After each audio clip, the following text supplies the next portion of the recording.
everybody knows the conference is ending. A lot of just end of the evening announcements happen. They're being made. No, I'm not going to interrupt this. If you guys want to stay and come to the stage, this is fascinating on the stage. That will push the ground here. But if you need to grab somebody later, just the table is set. There'll be something like 8 o'clock dancing downstairs, 10 o'clock come to the party.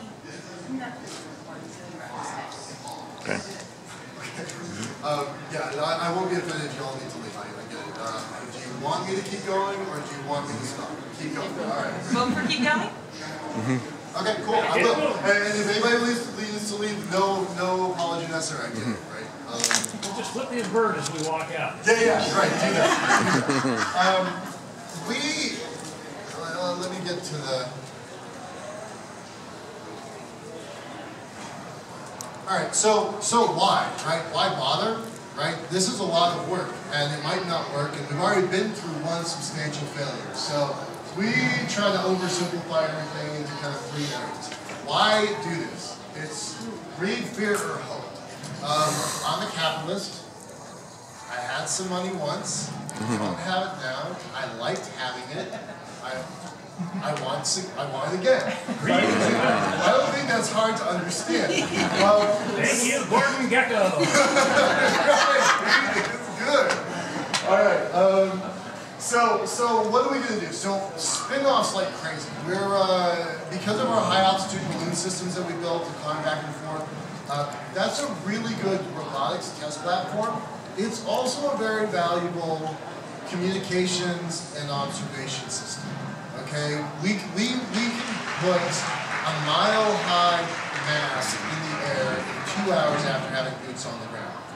That can cover, I'm from Seattle, that can cover, even with the mountains, that can cover a good quarter of the state, if you were talking about geography.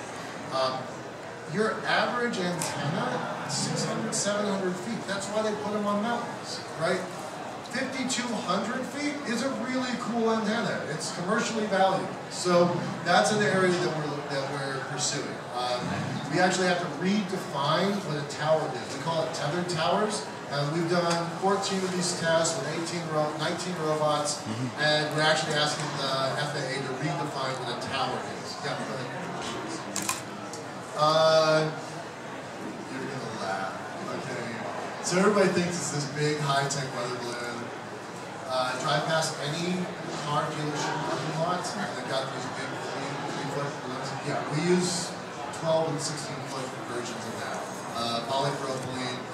We lose about 3 to 5% of our helium every 2 or 3 days, so it's a fueling problem kind of. But yeah, it's a pretty cool little system. I've got video. Y'all want to see that? Yeah. It's good. That's not queued up. Give me a second here. You used me a wheel analysis. Yeah, do you pipe up helium into them? We can, we haven't. Does that count as support? Yeah, I have interns. Go pull that balloon down and refill it, right? Yeah.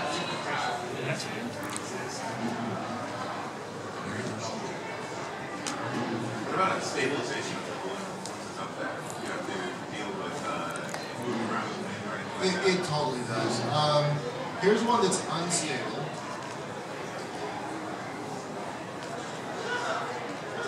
This is a 1,000-foot test. We're out in the deserts on eastern Washington. You can see the different colors here. It's red and orange. The FAA requires us to have flagging on this thing. And every different color is 50 feet. Is 50 feet. This is our little robot. We name all of our bots. I think that one is Squeak or Mighty Mouse or I don't know. This is a safety line. This is the very last experiment we ever had safety lines.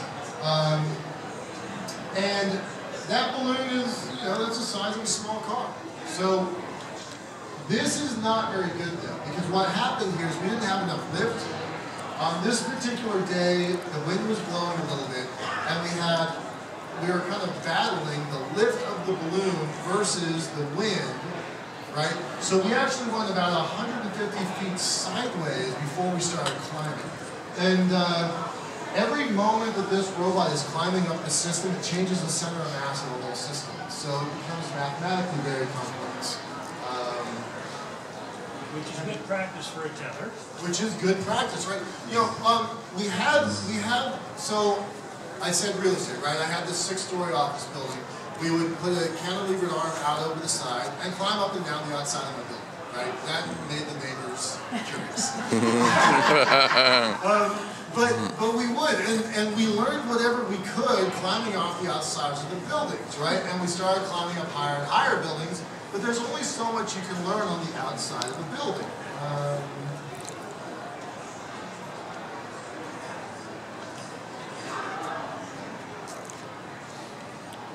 Unless it's snowing at MIT. So this is the green building, 17 stories high. There's about 100 people at the bottom. It's November. Does anybody know what SEDS is? Students for the Exploration and Development of Space. If you're a student, get involved. SEDS.org. SEDS.org? Yeah. It's a SEDS conference. It's a big deal, and we're kind of showcasing this for the first time. The snow is just beginning. It's about to be a 5-inch dump of snow. It's miserable. I'm one of those idiots on the ground at the bottom with a microphone, right? Talking to the. So there's smart kids at MIT and there's really smart kids at MIT. All the really smart ones are inside watching. But there's a couple outside because who knows? Like I'm down there. We were just before we were about to do this. The MIT security came up and said, we need you to have a safety line in this thing. Well, what happens when you put one line and another line side by side in 10 to 15 to 20 mile an hour gusts of wind, right? So it climbed about 40 feet, got tangled, stopped and got stuck, and I'm on the radio, my guys are up on top, and I'm like, this looks bad. We're gonna get embarrassed because it's not working. And then all of a sudden it started going, but it was going slower. What had happened is, this is Mighty Mouse. It ate the safety line. It ate the safety line. So this got named Mighty Mouse because it broke through the safety line and kept climbing. It was a good day. It was a good day. But you can learn stuff when you're in the lab that will never make sense when you're out in the world. So we've had lines snap on us. That 1,000-foot test where we had red and orange. Yeah, so we tested that tape over and over and over again. It had a breaking strength of about 800 pounds. Unless you put acetone-based red paint on it. Right. So that particular test was supposed to be a mile-high test, and we had gotten cocky enough to stop using safety lines. We didn't even have the safety line tied to the bucket, right? It just was free-floating. One of my guys, the line snapped, one of my guys flies for it. We've bled for this project dozens of times. And so we have a mantra of test what you use. Okay? We had tested a blank ribbon over and over and over and over again. We hadn't tested it with paint on it because it never occurred to us that we needed to. All right? So there's things you can learn in the lab that change radically when you're in the real world. So that kind of stuff has been entertaining. It's a good story on days like today. It's not so good. I got one more video I'm going to show in a minute as we wrap up. But does anybody have any questions about any of the lunar stuff or I'd rather focus on the lunar, but what do you got? I wondered if you're understating the difficulty of getting to the Lagrange point. You said that it's just a matter of launching a satellite but changing the navigation a little bit. I think it takes a certain amount of energy to get to orbit and then twice that energy to get up to the vicinity of the moon, doesn't it? It does. I am understating. And then to get from there to the lunar surface is just a few percent more, isn't it? No. It takes about 2.5 clicks. It takes about 2.5 kilometers per second to go from low Earth orbit the geostationary transfer orbit, which is about as what it takes to get to L1. There's very little difference between the two. And then just like 200 or 300 meters per second to circularize at L1 so you can dock there. And then from L1 down to the surface of the moon would take you 2.5 kilometers per second if you were doing it with a rocket, which would be hideously expensive. Almost doubling your cost to get to the surface of the moon from LEO. So the tether is a big win. Thank you. Glad to hear that. Hold.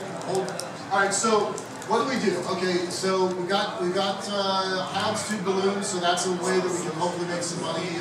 We're doing robots. We've recently made a breakthrough in carbon nanotubes where we mixed them in with some metallics. That doesn't help us build an elevated space, but it makes for some very interesting applications. So there's a bunch of spin-offs that will come out of this. Ultimately, I'm aiming for clean, green, limitless energy from the moon using space-based solar power systems. Build the systems. I mean, this is down the road. You're talking a major manufacturing process here, but building space-based solar power systems, moving them off towards the Earth, powering the Earth. I mean, I think that the only way we can ever actually get to a sustainable environment is to have an energy source that comes from outside of the planet. That's my personal belief. So, Pierre, we talked about single point of failure species. I mean, we've already seen the dominant species crushed once, right? I mean, we know that that happens. Mathematically, it's going to happen to us. We have the power to not let it happen to us. So I feel compelled that we should make this happen. And then finally, I mean, I didn't get into this. I got into it originally out of greed. You can't stay in that position after all that I went through, right?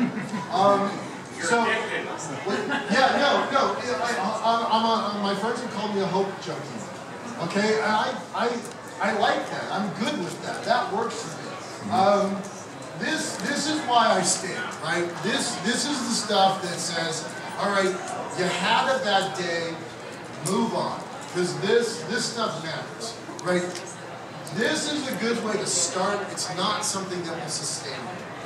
Okay, and on that, I'm gonna toss in one more video and then your question. And after that, I'm going to close out this room, and if you guys want to continue this conversation, do it as you go downstairs. Please conversation.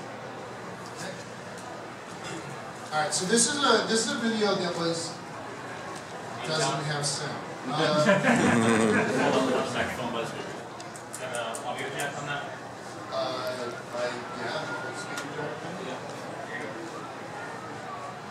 See, if you can't operate a simple computer, how are you going to build an elevator space?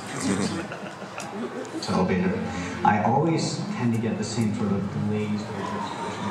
You know, it's like, oh, so what do you do? All right, so a little preamble. So I told you we have these conferences all the time. Some guys in Chicago came together and said, you know, we think you have an interesting story. We don't know where it's going to lead, but we really want to tell it. And so this is kind of a cast of characters about the video that they're producing.